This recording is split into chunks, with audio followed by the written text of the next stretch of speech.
Welcome back to the Deep Dive. We're here to break down complex strategies and, well, tell you what actually matters now. Today, we are digging into something fundamental to how modern businesses aim for goals, objectives, and key results. OKRs. Now, OKRs, they've been, the golden child of management, especially out of Silicon Valley, for ages. But here's the core question for today's Deep Dive. In 2025, with everything moving so fast, AI reshaping analysis, market shifting constantly, teams spread out remotely, are OKRs actually still effective? Seriously. Or have they maybe become, well, a bit outdated, like those old 5-year plans nobody looks at? Is it time to quietly retire them? That is precisely the question tackled by our source material. We've been looking at excerpts from a really interesting piece of research. It's called OKR 2025, Relevance in the Age of AI. And its whole mission is basically to gauge if the OKR framework can adapt. Can it hold up in this new world dominated by remote work and, frankly, increasingly powerful AI? Okay, good. So before we get into whether it's breaking down, maybe let's just quickly set the stage. Where did OKRs even come from? I mean, it's not brand new tech, right?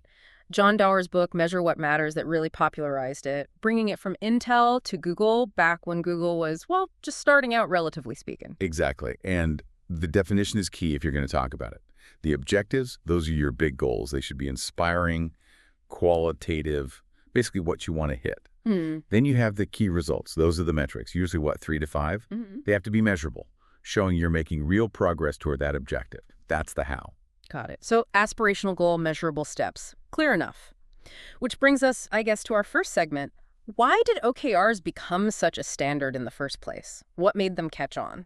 Well, they really offered something different, agility. That was the key thing, especially compared to older systems like traditional KPIs, key performance indicators. KPIs often felt very top-down, very rigid, almost purely for assessment, right? Yeah. OKR was designed differently. It was meant for alignment, for focus.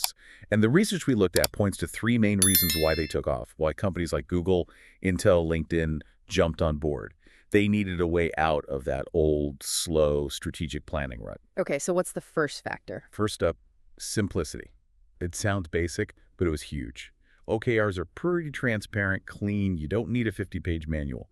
Unlike really complex KPI setups, the core idea of OKR is easy to grasp and, importantly, easy to implement. Whether you're a huge company or a tiny team, anyone gets it quickly. Right, easy to understand. And the second point you mentioned, that ability to work for anyone, that's the configurability. Exactly. It scales up and down. Yeah. It's like the holy grail for management systems, isn't it? Yeah. It works for a tiny startup, maybe just 3 people figuring out product market fit.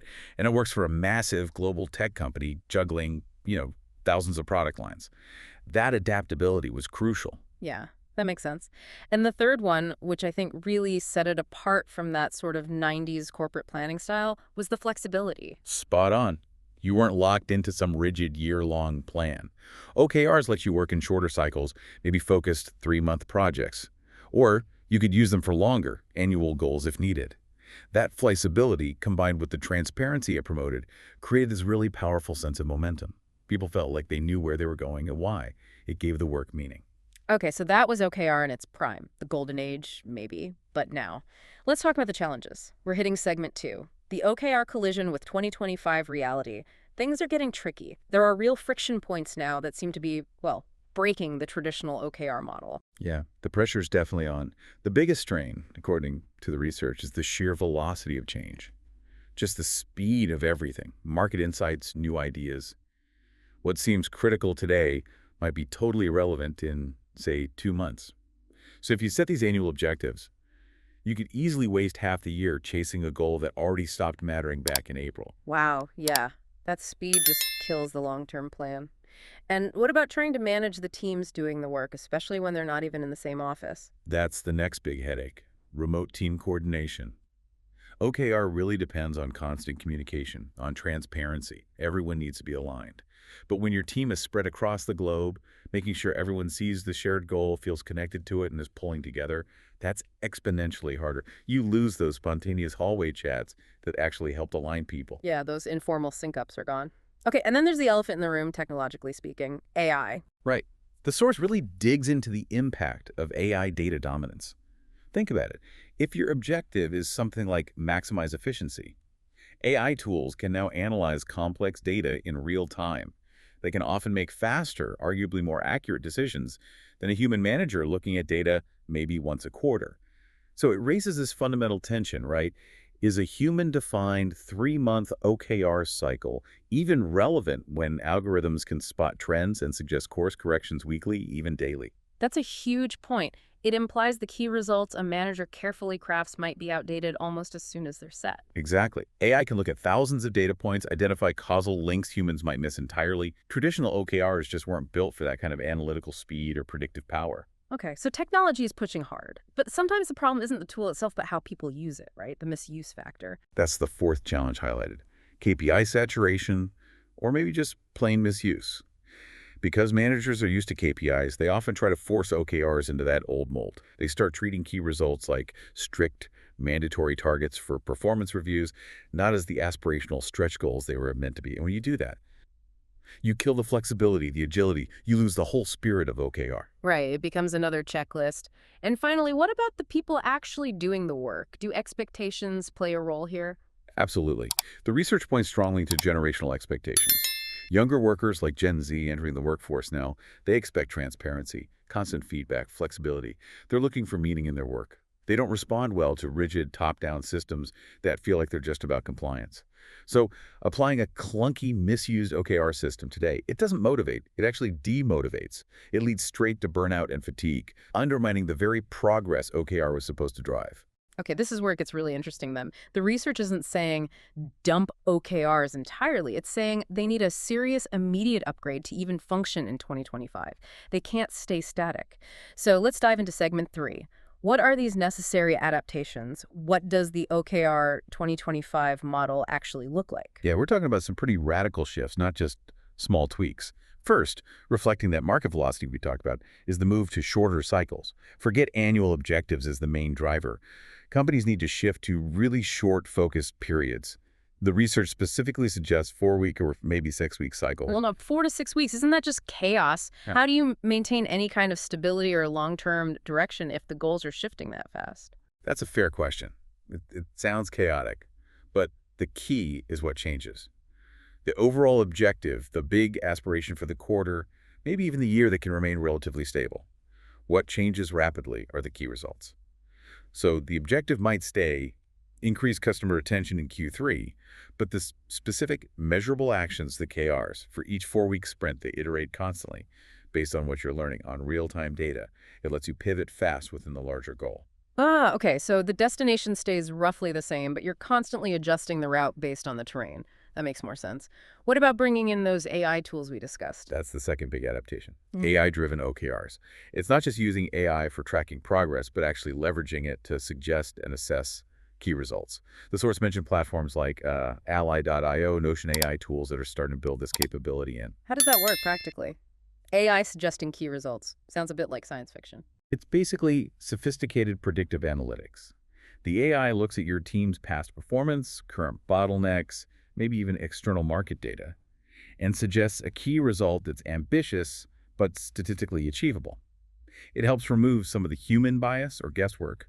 For example, if AI sees 80% of your new leads are suddenly coming from, say, Southeast Asia, it might auto-suggest a very focused KR around engagement in that specific region, something a human might not spot until the end of quarter review. Okay, that changes the manager's role significantly. Less about defining the metrics, more about enabling the execution based on those insights. Now, the third update sounds fundamental, changing what you even measure. Yes, this one might be the most profound shift conceptually, moving from an output focus to an outcome focus. Basically, start measuring how busy people are and start measuring the actual value they create. Okay, output versus outcome. Can you give a concrete example? It sounds a bit abstract. Sure, let's take content marketing. A typical, but often poor, output KR would be something like, publish 10 blog posts this month. The problem. You could publish 10 terrible posts that achieve absolutely nothing for the business. You measured the activity, the output, but not the impact. An outcome-focused KR would look different. Maybe increase the conversion rate of organic traffic from blog posts from 2% to 4%.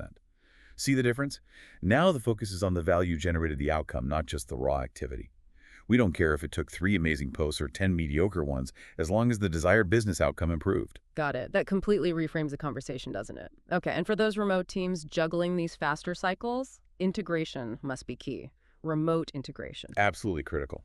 OKRs can't live buried in some Excel file that only the manager sees once a month. That kills the transparency. They need to be woven directly into the tools teams use every day. Slack, Trello, Asana, Jira, whatever it is. Right. Yeah. If people can't easily see the OKRs and their progress in their daily workflow, the whole system breaks down, especially remotely. Which brings us back to the people side, the motivation, the meaning Gen Z is looking for. How do you maintain that with such fast, metric-focused cycles? That's the final and maybe most crucial adaptation: personal connection. The research argues forcefully that team OKRs need to connect back somehow to the personal goals or career development of the individuals on the team. This helps people feel a sense of purpose beyond just hitting a number. It transforms the key result from feeling like a corporate mandate into something that also contributes to their own growth or interests. Okay. So let's try to pull this all together. For someone listening, maybe managing a team right now, what's the bottom line?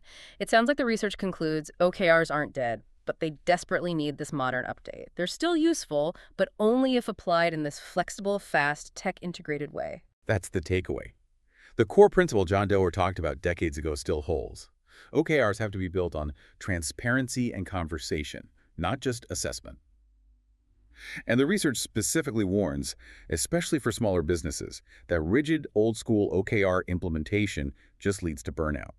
Success really hinges on those quick, honest check-ins, weekly or maybe monthly reviews, not some big, formal quarterly judgment day.